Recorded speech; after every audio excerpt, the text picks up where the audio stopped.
Sorry for this.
Okay. Hi, good afternoon. This is the roll meeting, and we're going to start this meeting. Apply the note well, so please be careful. You're not going to read it now. Okay, thanks to Dominic and Robert for the minute taker. And this is the agenda. We're going to basically show 2 documents today. Slide 4.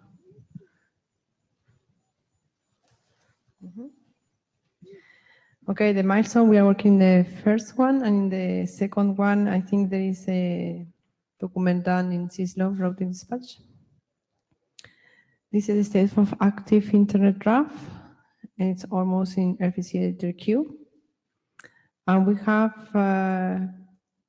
lately new work that we expect some discussion on the mailing list about that, and are for future discussion. Okay, this is the RP case. Oh, Pascal, if you want to present now, you are okay. And slide. It's slide.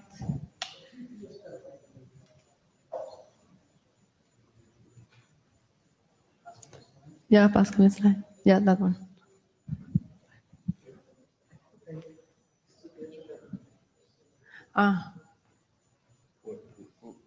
Pascal has to run to another working group meeting, so we're just going to let him go first so he can run away. I'm sorry for this. There is stuff in the int area as well, which is related to some of our work as well. Okay, so this is work which we have presented. An early version of this work was presented at the last IETF. This is basically an extension to REPL to accommodate centralized routing computation. We found in a number of use cases, in particular in industrial, that something like REPL is very important to form an initial routing topology so that you can actually talk between the devices and a controller. But then when you want to create control loops in your factory or optimized path for any sort of reason, then having the capability to compute those routes from the standpoint of an external resource like a PC is actually very valuable. So next slide, please. So we came up with this draft, which basically uses the REPL mechanism of the DAO to establish a route which could be, in one hand, shortening a non-storing path. And that's kind of easy because in non-storing, the topology is known to the root. But with this new version of the document, we can also push a route which can go in storing and non-storing across the network so as to create a route optimized path between two nodes.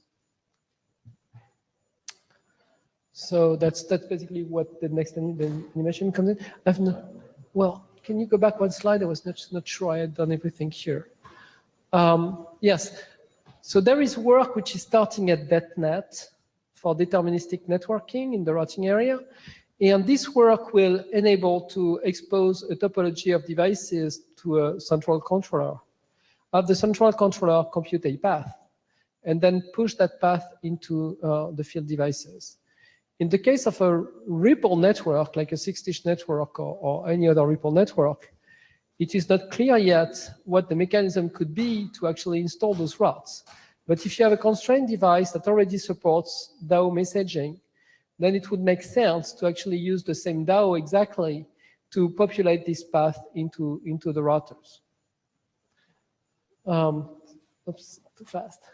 So just to tell you, TEAS is this working group where the topology model is actually being developed for the IETF. So one of the goals that 6-dish has is to help TEAS document a topology model which would include the needs of our low-power lossy network devices. Next slide. Yes, we are ready. So here is. So I hope people knew the previous proposal. If you go through the slides, you will see the flow for non-storing, which was presented last time, and I won't come back on that because it was already presented. It's still the core of this document, but this new release of the document has this new generic route optimization as well. Please. So it's a complement to what we had. So say we've got this DAG, which is a tree in this case, that was built for REPL. Next slide. So if we are using non-storing mode, and by luck we want to send a packet from this guy here to this guy here, the packet will first follow the default route all the way to the root. And then the root will add a source routing header, which will enable to flow down to this node. And it's actually missing. Yes, it's actually missing a little bit. Okay, thank you so much. So can you roll it a little bit to the top? Because I'm missing those nodes here. There are numbers here. Just push it a little bit up. Yeah, so basically I was talking about sending packets from 51 to 53. And the worst stretch that we can get with REPL is in the case of non-storing mode, because you always go all the way to the root and down. Next slide, please.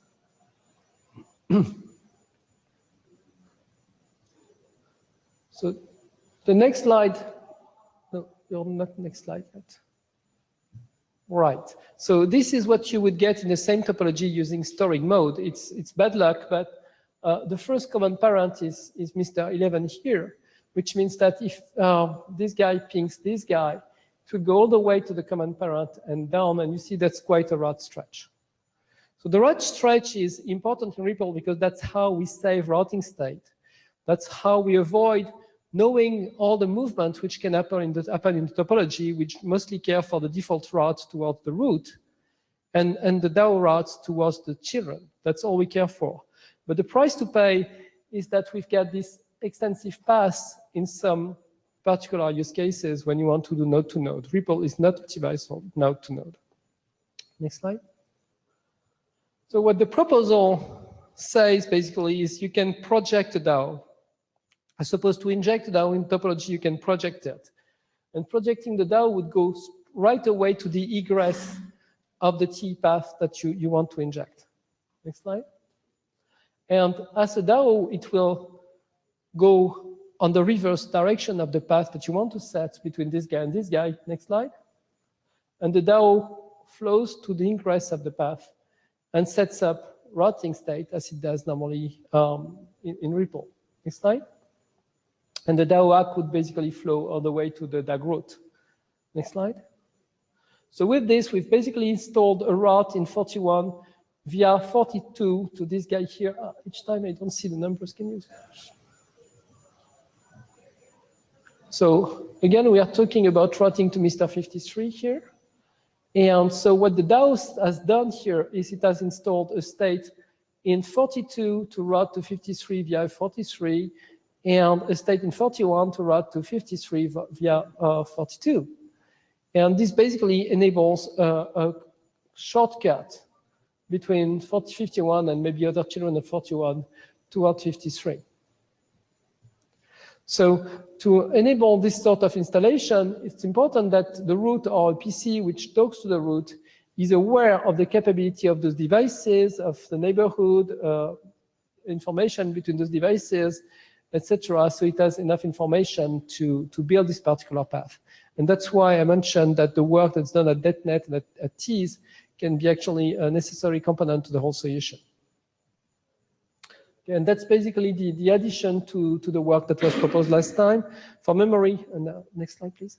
For memory, last time we were just following the non-storing mode and enabling a shortcut like this along a non-storing path. And the reason was to make the source route header shorter in case of a long path. We are using the exact same method. What we have added here is the generic capability to install a DAO path from any node to any node under the control of a remote controller. And that's it. You'll find the next slide, the slides I presented next time. It's just for memory. I won't go through them this time. So I think I have a question at the very end. If you can scroll to the very end of my slides. So this is what I won't present again, but please feel free to go through. You don't have to follow that now. Please feel free to go through them and come back on the mailing list. And here are the questions that we had since last time. First question was terminology. And the answer so far is that the term projected route is winner. But if you have other ideas about how we could call this thing. Second question was, do we need a new mode of operation? When you install a state in Ripple, normally storing or non-storing, this is something in the middle because it could operate in a non-storing mode to do a shortcut, or it could operate in storing mode. Is it a new mode, or is it something that everybody should support? And the last thing was, once the path is established, there is a message that flows from the ingress of the path to the root to say, okay, all's done. Should that be a DAO hack? Is it the semantics that we expect? Or should that be the continuation of the DAO or something like that? What message? And right now the draft says the DAO hack is the right way for doing this. Okay, so this is basically a summary of what's new in this draft.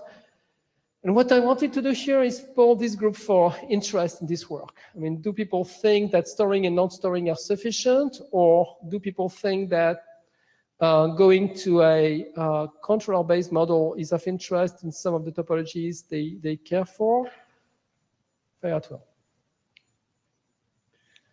Carsten Bormann, if this helps us getting out of the denial that storing mode doesn't exist, that is wonderful. Okay. Yes. So I really would like to exchange this for story mode and say, we have ways for the root to actually install state in routers on the way, and that helps us getting rid of storing mode. Okay, so I take some positive and some Karsten, negative. do you think that this should be a new mode of operation, or do you think that this should be a selectively enabled option on non-storing mode? I think that's a minor protocol detail, how you signal the presence of this. And I would probably do the latter. But I think it's more important to think about this as a capability that allows us to cut back on storing. I totally agree with that. The question is partly, if we have a new mode of operation, we essentially have a flag day. Don't do that. Right.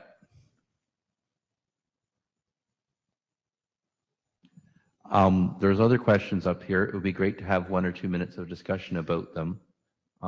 This is not technically chartered at this point, but it's quite exciting. And so just one more comment on that. In RFC 7400, we have this capability indication mechanism, which is hop by hop, so we cannot use it directly. But maybe having something like that would help avoid having a flag day. Because well, we can put it in the DAOs. Exactly. So in the end, we want to be able to support mixed networks where some nodes have that capability and others don't. And there should be a way to signal the capability when you have it. Completely agree. I mean, so far I've put kind of the dependency on the T's kind of information. So T's is able to describe a topology, and we would extend that to put more capability into that. So we would know how many buffers are available in this device, how many route entries are available on this device. So now we can know how many of those optimization we can actually populate into any particular device. That's part of what we want to do for 6TiSCH at BetNet, and I think it's for actually a complete story. We need this work happening here as well.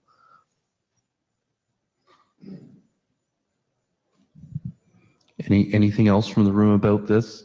Would love to have comments on the list as to if you think this deserves a recharter. If so, then we will write one. And if not, it would be good to know. Also, this is important enough. I will implement it. Things like that would be very useful to know.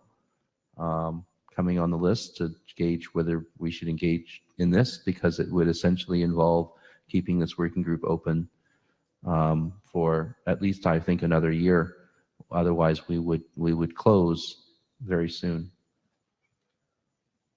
If I may react on that, there are actually a number of very exciting things which could be done in this working group. I would be very sorry if it closes. So for me, obviously this work here is important, but the work on having non-ripple leaves as well is a very important work. So I don't know if it's feasible, but at least looking at that is quite an important work. Documenting when to use encapsulation and everything, the draft that you have produced, is also a very important work for this group. And probably I see the need for a 6550 BIOS, which would just make it more readable without changing necessarily the content, but just improve the edition of it. And once we've done all this, then wrap it all up in maybe an internet standard. And now we would be all set. So I don't know if we're in the middle of a charter discussion right now. I just wanted to mention that a year ago, we submitted this internet draft called Constraint Cast. And we haven't really pushed for it to go forward, but it would fit well with a new role working group that is focusing on non-storing mode. I did get your email, and I did say that is more than I can answer in 37 seconds, so I'll read it later. But yes, I totally agree with you. So maybe that should go to the mailing list, because I think you unicast that to me.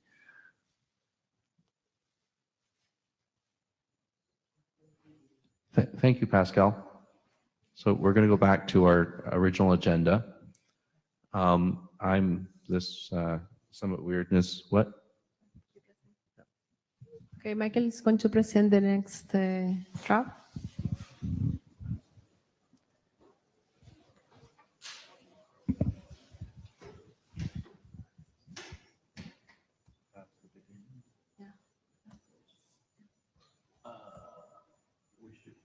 through the status? No, we already did. That one. Okay. Just this down arrow up there.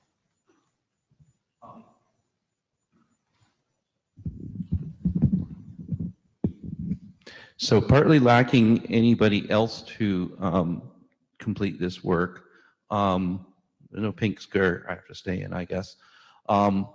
Inez and I undertook to take this on, and we did have a virtual interim meeting, which was not well attended, but the point of it was actually to get the work done. So that was in September 29th, I think it was.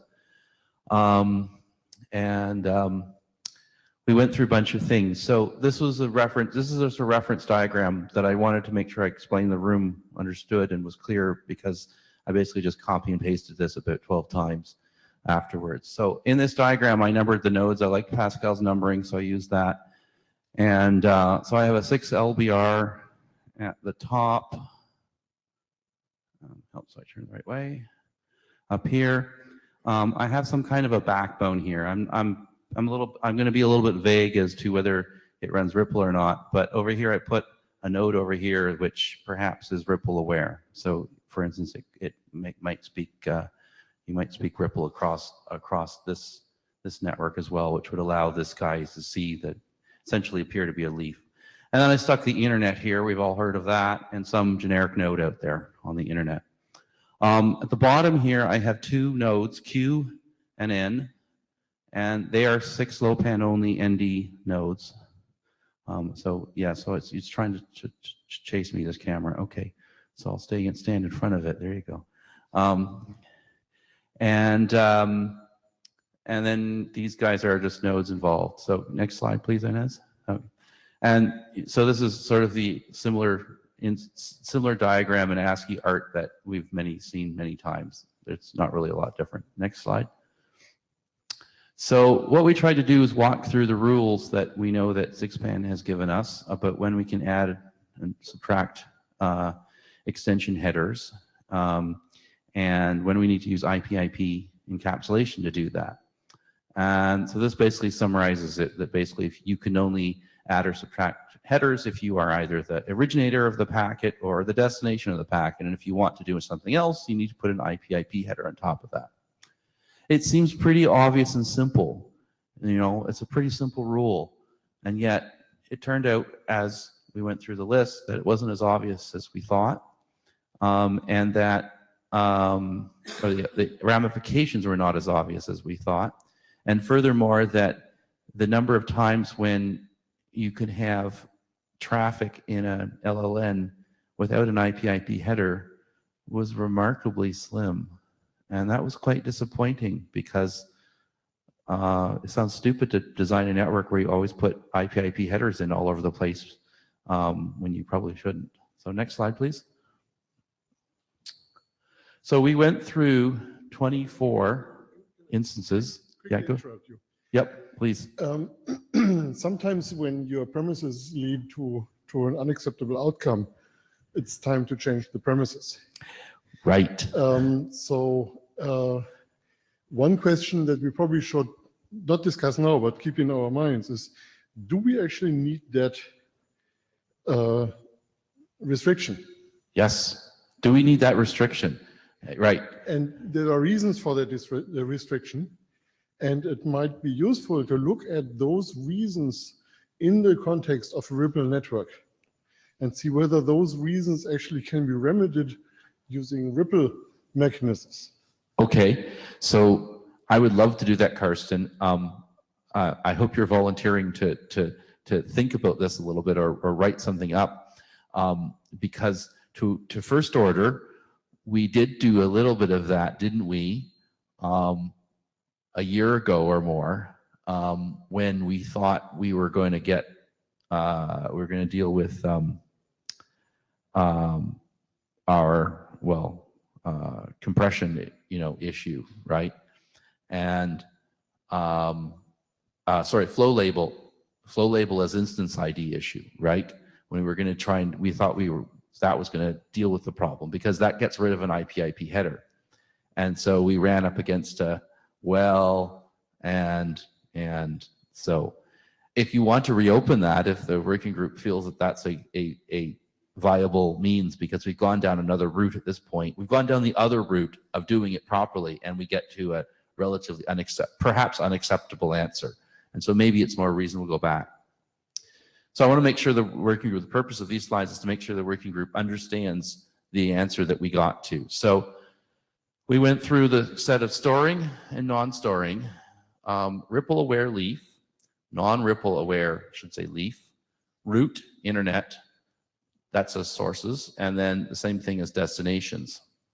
But we omitted all the cases that were internet to internet because they're not really interesting, right? Because they don't go through the LLN, right? They just do the combinatorics. So you get basically 4 times 3 times 2 up here, and we get 2 cases, storing and non-storing mode. So you'll find in the document that Inez authored all of these cases, and we went through them in the virtual interim. We went through all of these cases and wrote them all in. Okay, what does it happen? What headers go where? What happens here? Next slide, Inez. So I'm just going to cover a couple things, and I colored them in the previous slide to indicate which one we went through, and we could spend more time going through more of them. But I color coded them a little bit green, so there's no problem in this one. So let's talk about storing mode from a ripple aware leaf to root. This should be a simple case, right? Because this is your metering case, right? You have a traffic from your electrical meter goes back to headquarters to the root, and that's why I kind of stuck this here, because maybe that's really the root or really the destination of the traffic. Okay, that's the collection box. How it gets there, it's not so important. What matters is the traffic comes up. So simple case, IP, the RPI, because you need that in storing mode to discover loops, and your upper layer payload. Boom, boom, goes through. This guy's RPL aware. The important thing about that is that means that it's okay for him to receive that RPI, because otherwise you drop the packet. That's what the rules say for extension headers. You don't know, you drop the packet. We could change the value of RPI such that it was if you don't know this, skip it. And I don't know why we didn't do that at the beginning, because to me, I can't think of a reason why you would never want that. If we changed that today, we would have a flag day, unless we also changed it in the context of compression. I see some nodding from Robert, and I really want to hear why. Tell me this is what the point of our time here today is. So Robert Craigie, so what happens when the RPI goes out into the internet? Well, so if it goes out to the internet in general, as it is right now, the receiving machine, according to the rules, will drop it. Okay? But if we use a different encoding in the extension header, okay, it would get skipped. Robert Gregor, do you think all the stuff out on the internet is going to know how to skip on that? Doubt it. But the rules in 24.16 tell us exactly how to do that. If you're telling me it will get dropped because someone ignored those rules, okay, that's fine. But they also could drop it because it wasn't TCP, right? Because the whole world that runs on TCP, so it could drop it too. So I agree with you on that point. Okay, let's continue on. Next slide. Okay, so a few problems. So we go from storing mode, from RPL leaf to internet. So there's your case, okay? To get that to work today, you need to put an IP header with an RPI. Node 22 needs to know that the traffic is out of the LLN. How do we know that? Well, I thought it was obvious, writing code. It doesn't match the PIO. The destination doesn't match the PIO that I was given. Have to use my default route. Therefore, it's not in my LLN. Therefore, I have to do this. Sounds reasonable. Might break if you have more complicated addressing schemes or stuff like that. Okay, so it goes up. This guy, the 6LBR, removes the blue part, relieves the red part, and goes out there, the red part, generic internet node, we're good. Okay, that works. Does require awareness here, okay, that he's sending traffic outside of the LLN. Next slide, please. So non-storing mode, internet to non-RPL aware leaf. So this is one of the first cases it becomes interesting, very interesting. So traffic comes from here, goes to the root. In non-storing mode, the root knows node N is attached to node 26 because node 26 would have sent a DAO about it. Off the top of my head, I can't remember how it knows, but it's in there somewhere. It knows that it's announcing it. Go ahead, Carsten. Just in the interest of time, can you do a global substitute of non-ripple aware leaf into host? You want me to just say that? Host. Host. Host. Okay. Because that's the word that we have been using in the internet for the last 30 years for that. Okay. I think it's not a router, it's a host. Okay. And fair statement. I take your point very well. The other ones are leaves. They're ripple leaves. The yes. routers that don't forward are leaves. All right. Fair enough. Good point. I'll try to do that. So 6LPR, realizing the host is attached to 26, puts an IP. It has to put a route header in to get it there. The RPIs we realized are sometimes optional. If you've only got one instance ID, then you're in non-storing mode and you're giving an explicit route. You can't have a loop with an explicit route. It's not a loose source route. It's a fully enumerated route. So when you're out of items, if it somehow doesn't get there, you're out of luck, right? So I'm told there are some implementations that in context would omit the RPI or could omit the RPI, but I've put it here anyway. So, and the route header says basically goes to 13 and then 26 here. 26, the IP packet is addressed to leaf 26. Leaf 26 says, packet for me. I see it has some stuff in it. I will remove that stuff. It'll look at this IP header and go, aha, I'm sending it to node host N, and it's done, right? Great. Next slide, please. Let's try the same thing in storing mode. Hey, let's get rid of storing mode. This is the solution because it solves the problem, actually. So same thing comes up here.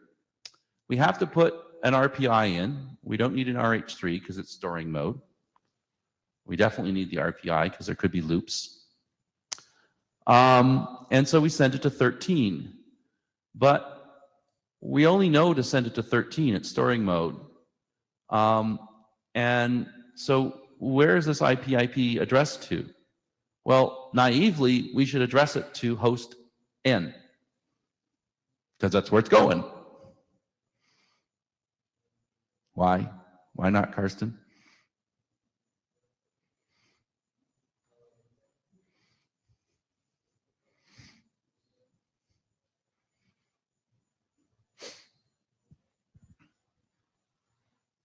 So what exactly happens here? The host registers to the router, and the router now knows that it has another address it's responsible for. Correct. What exactly sends it towards the root? Just another DAO? So in storing mode, this leaf sends it to this router, and this router at some later point sends that information up, probably aggregated into a single packet. The attributes about the fact that it was a host, as far as we know, as far as we understand, is lost. Oh. Okay. That may be a place to fix the problem, is that now we need an attribute on that route that says it was a host, not a router. That's another way to solve the problem. Well, it's easier to remove storing mode, but yes, probably. Okay. If you want to keep storing mode, that may be the answer. Right. So I said there's two answers here. There's a third option, which is that if we change the RPI extension to be 23 instead of 63, then that would correspond to the extension header, which is to be skipped if you don't understand it. Okay.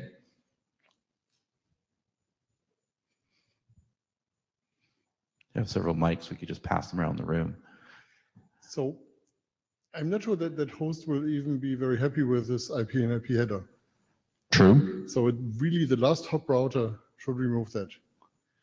But it's not allowed to. Pardon me? It's not allowed to.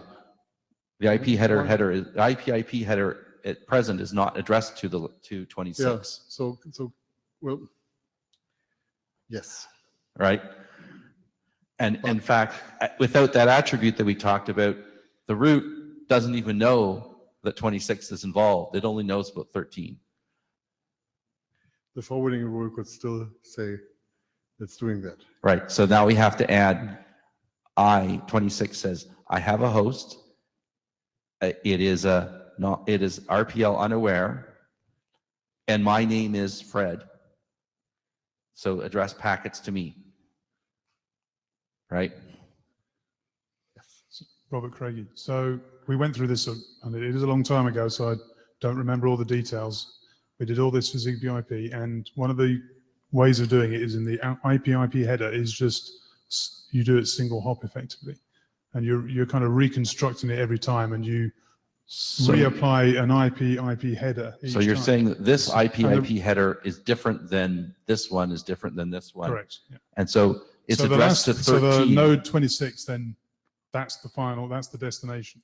And it knows not to add another IP header because the host is at the end. So done. So you don't have IP header. So this guy, adds. Let me finish. You don't have an IP header or an API from 26 to the host. Right. So, but I just wanted to restate what I think you just said too, as well. So that means 0 sends an IP header addressed to 13, and 13 says, wait, I have to add an IP. I have to remove it, then I have to add it, strip it off, add it, and now I address it to 26. Yep. Okay, and now 26 is happy to remove it. Yep. Okay, that may solve the problem. Okay, I don't think that's written down anywhere. Okay, next. So, non-stirring mode from RPL router to RPL router. So the RPI is added in the original packet because we're originating it. We can do that. Good, goes up, goes up. The DODAG root cannot remove the RPI because the packet is addressed to the destination. The destination here is 26.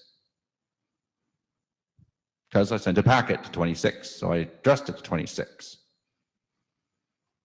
Okay? So that means that in non-stirring mode, that means that 00 has to add an IP header, probably an RPI, not necessarily, and RH3, and then encapsulates that whole thing. And we have an extra RPI in there that we would like to probably compress away. 13 does its stuff. Again, that IP header, as you this is non-stirring mode, so it doesn't matter. It goes through 13, goes to 26. Oh, I'm sorry. You know what? This is, this arrow is superfluous. Sorry, I'm confused. This last green arrow is copy and paste error. So the packet arrives, it's addressed to 26. 26 is happy. It removes the IP header, gets rid of those 2 extra RPI and RH3. It sees the IP packet. There's an RPI in there. That's cool. It steps over it. It understands it. And data goes through. So I said, no problems. Next slide. Oh, go back. So, no, go forward. Go back one again. No problems. RPL aware from RPL leave to RPL leave. Go forward one. RPL leave to RPL leave. I think that's a duplicate slide.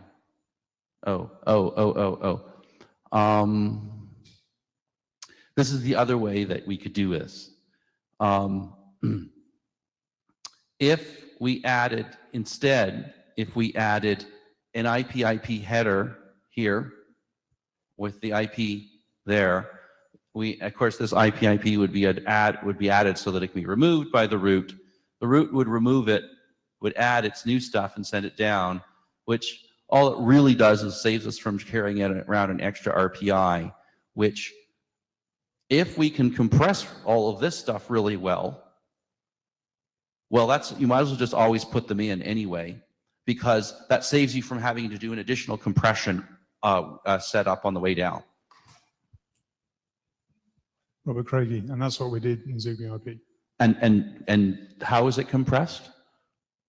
You said it was. Well, I remember you said it's just the normal way to do it. Yeah. Right. I remember having this discussion 2 IETFs ago.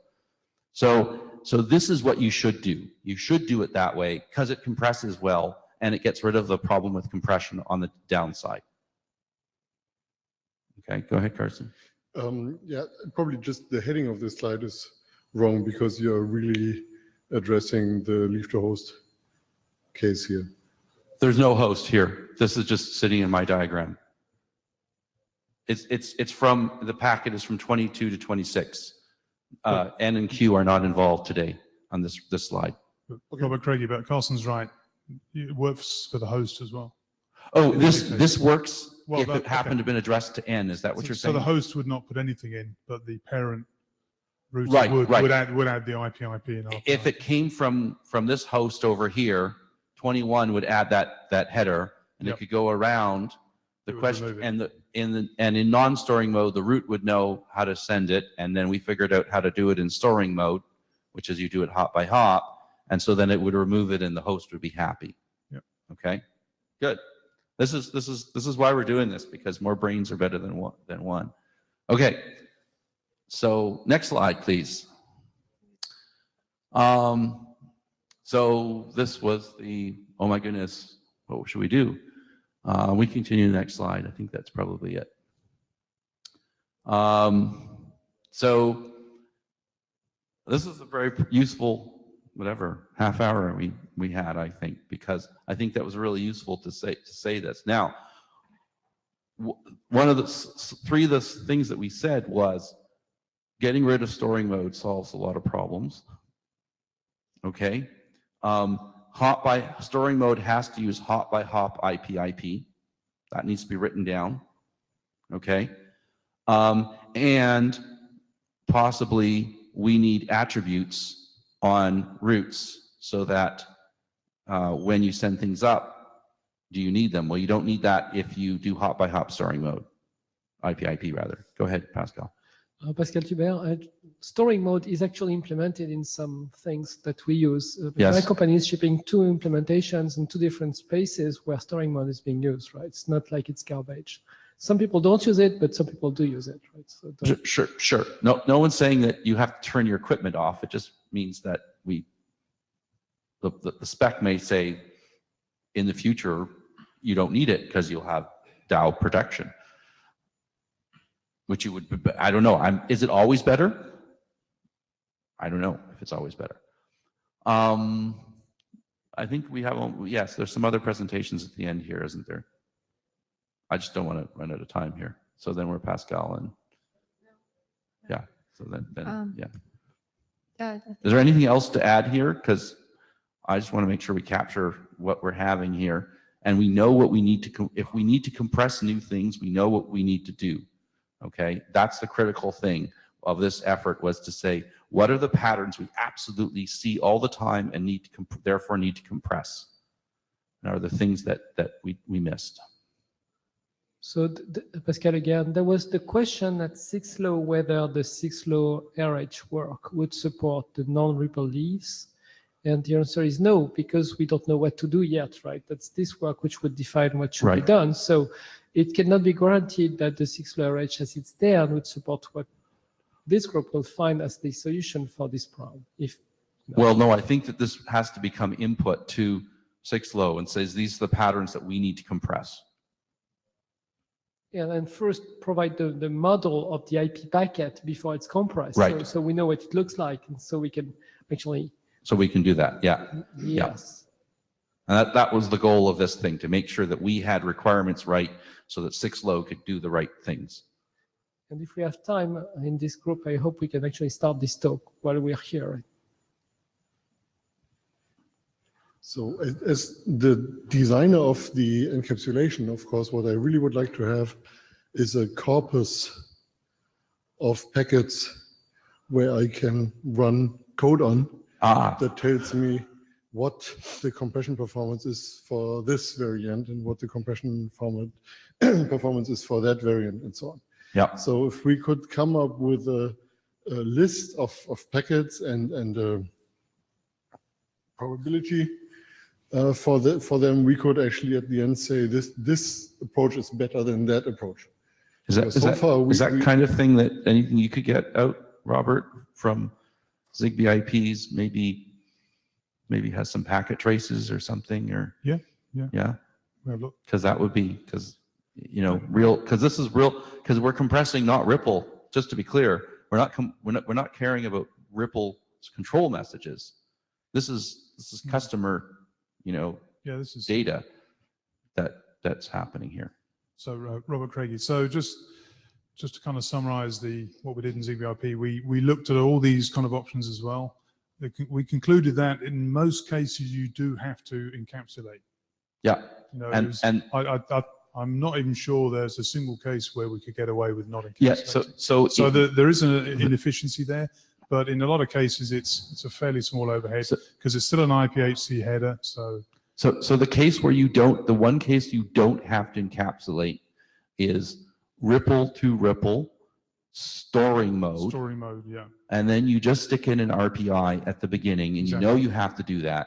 And if you go back 5 years when we hadn't done the storing non-storing split, we knew we had to do that. It was there, and it was assumed that adding this header was going to be benign and everyone's going to be happy. And there was another assumption, which is that maybe we would get to use flow label. Yeah. Right. Just to point out, we only use non-storing mode in Zigbee IP. So okay. We didn't do half of the exercise. So you did, right. Okay, great. So basically, what I would recommend is, say, always encapsulate and have a way to express this using 6-low routing header that is very efficient. Always encapsulate, yeah. Simple. Robert Craigie, totally agree. That's okay, and it probably makes your code paths simpler there. And it also occurs to me that if you always encapsulate to the next hop, you may also always win. That would be a question. Yeah, because that's pretty efficient. You can elide both addresses normally because it's next hop. Right, but more importantly, you don't need a great amount of what is the destination address in the IP. If you don't know, put the next hop in, okay? And you're done. Sort of. Pascal, the 6-layer edge is actually compressing the outer IP very much because we know that one of the endpoints is usually the root. So with 1 bit, you can signal which endpoint is the root. And we know that the other side is usually either the last router, which would decapsulate, or the final destination, which is the one inside the IPHC, just like Robert said. Right. So at the end of the day, if you use 6-layer edge, you get down to 2 bytes for the outer IP, and most of that is actually the 6-layer edge itself saying I'm a 6-layer edge. It's most of the cost, and then it's 1 bit saying, well, I don't need to even signal the encapsulator because it's the root. And if you need to signal the encapsulator, then it's there. But the decapsulator at the end of the tunnel is today in the 6-layer edge is never indicated because, well, today it's expected to be the destination in the inner packet. But if we define that it's like the last roll router before the low-pan leaf or node, then we don't even know who that guy is. So for the time being, we don't signal it. We say it's just so that bit. If that bit, you're saying if that bit didn't mean the root, but rather it meant the last router. Is that what you just said? Well, the bit says whether the source or destination is the root, right? The question is, who is the other one? If the source is, if the destination is the root, then the source must be signaled. So that's when you need to indicate who's the encapsulator. Yes. Right? Who's the ingress of this tunnel that you're building. Most of the time, saying that you don't know who the decapsulator is. So it's either the final destination, then you know, or it's the last router before it. And like you said, right, you don't know who that guy is, just the router which will be the last hop before. So it's quote unquote elided because the guy knows who he is, but you don't. So you have to say it's like an anycast address of the last router, or I get what you're talking about now. So basically, we have a compression algorithm which when you decompress it magically creates data that because the decompressor knows something that the compressor doesn't. Right, exactly. The last router knows who he is, and implicitly that's him that signals. So what's the inverse of lossy compression, where you gain knowledge through the process? Because that's what you're doing, right? You're gaining knowledge through the compression process rather than losing it. Yeah. Yeah. So it's good. It's good. We should get us really good, more than 100% compression ratios. Yes. Negative packets, right? Yeah. The point is, if we really want to say we have an IP model to match it, we can say, well, that's the anycast address of the last REPL router in the REPL domain. Yeah. And that's implicitly what the destination is for the outer tunnel. And the router knows who he is, and he supports this address because he's a REPL router. So you actually can decapsulate the packet legally, right? Okay, so the only problem I have with that process is that imagine a scenario where we aren't running over a 6-LoWPAN and we don't actually compress.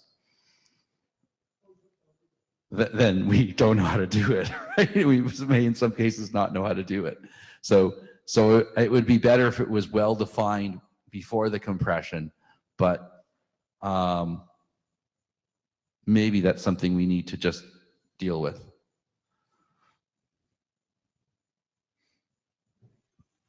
Because would we take the compression off before we went over, say, an Ethernet backbone? In your case, there's also the alternative of saying what you just said before, if I understood well, which is implicitly the destination of the outer header is the next hop, which you receive the packet, virtually return it to its next hop towards destination, which is the inner packet.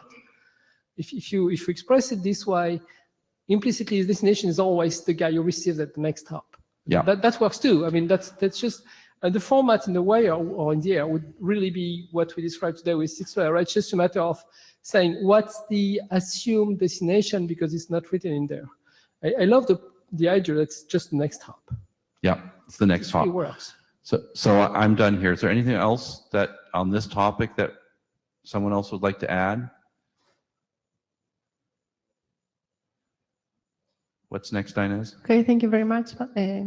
Next topic is this modification, the draft that was submitted today. Please, Dominic, if you can give a... No, I don't have any slide. Hi. So yeah, I don't have any presentation. Just to let you know, we've posted a new draft on the mailing list this morning. And it's new draft on a very old work. Actually, we did that, I think, 2 or 3 years ago. And we just rewrote it, and we're going to produce experimental data because at the time, a few years ago, the ID was not accepted in the group because we didn't back it with power consumption data that we're going to produce in the next few months. So basically what we want to do is make the DIS messages more selective. And by that we add a flag, we propose to add a flag into DIS so that we can add a metric container into the DIS, which will make only the routers that match the constraint in the DMC to be allowed to respond to the DIS. This way we can control the population of responders, saying only those that are of interest to me are allowed to respond. So we have less responses from an unknown population of routers around. Typically it's for a node that wants to join the network, it doesn't know anything about the network. And so this way you can say only the routers that are of interest to me are allowed to respond. And if I don't find any, then I will lower the expectations and eventually find some routers that meets my request. That's one thing. The other thing is we also want the routers to respond using unicast and not multicast, because I'm the only node joining the network, so I don't need all of the nodes around to overhear that conversation and spend energy. And the last thing is, because there may still be a large number of routers responding, we propose to add an option so that the routers will do some time dithering, time spreading for their responses, so that we don't generate collisions on a systematic basis. So 3 options, I mean 3 changes into the DIS, 1 flag, and allowing the DMT option, which previously was only allowed in DIOs, allow it in DIS, and add this new option. And if the flag is off and the options are not present in the DIS, everything works like before, so we don't have to change anything. The nodes that didn't know about that still work the same. Would this also could be used then, I think, for specifically a joining node who was looking for a node willing to help it join the network? A new node that needed to get on the network, get connected to it, and it was looking for a node that could act as an assistant. I'm not sure what you mean by assistant, but the very reason why we introduced that was a node joining the network and trying to find routers and get DIOs in a very energy efficient way, without disturbing the whole process and resetting all the trickle timers. And I think your answer is yes. Yeah, I think it is. I think it's yes. Right. It's cool. So good. So you just posted this document. I don't think anyone's 2 weeks ago, I think it was, right? It went up, the document. This document? Yeah. Yes. Well, this morning, 6 a.m. Oh, okay. So it's even newer than I thought. Yeah. So it's very new. No one's read it, but it was good. No. Just we had 3 minutes to stuff it in. Yeah. So please bring some discussion up on the mailing list about this and how it could be used, and we have to figure out how it fits into our schedule and things like this, and whether before we even consider whether we could adopt it, we need to figure out whether we're even chartered to exist much longer. Okay. Right. Well, yeah. So the description is the musts and shoulds is just 1 page or 2 pages, but it has an appendix which describes at length the situation where this is needed. So the kind of explanation I gave. Okay. to go read the Appendix A first and then only to the protocol stuff. We have 1 minute, Pascal. Okay. So I just say, I remember this work. It's been presented before. It was excellent work. If you're working on the rechartering, encouraged to consider this work as well. Very good work. Okay. Okay. No, some questions? Another questions? Okay. Anything else?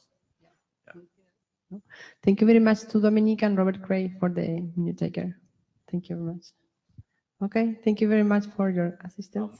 And it seems to me that we will probably schedule a meeting for Buenos Aires. Does that make sense to you? Yeah. Okay. So it seems that's likely that we will finish things off or not, but we will need to assume that we would schedule a meeting at this point. Thank you very much. It's Thursday, the end of the week mostly. And you're here. At